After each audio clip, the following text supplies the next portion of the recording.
Pamor keris kuwi dudu mung corak ing wilah. Nanging tandha yen urip manungsa uga kabentuk saka geni, ana pamor beras wutah lambang rejeki sing mili.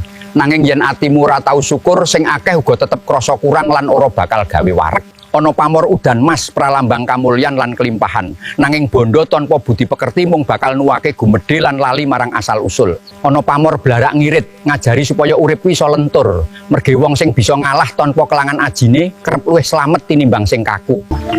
Ana pamor tunggak semi, tandha yen urip sing tau rubuh isih bisa tukul maneh. Wong sing sejati kuat kuwi dudu sing ana pamor kul buntet lambang rejeki sing keiket. Nanging rejeki kuwi ora cukup mung digoleki, kudu dijaga, dirumat lan digunakake nganggo rasa tanggung jawab. Ana pamoron pakis, tandha pangayoman lan teduhing urip.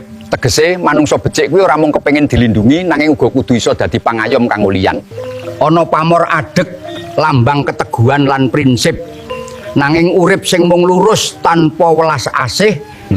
Ana pamor wos wutah lan pulo tirta, ngajari prasaja lan ayeming batin. Merga tentrem kuwi dudu soal akeh duwitmu. Elinga, saben keris duwe pamor dhewe, kaya saben manungsa duwe dalan urip dhewe.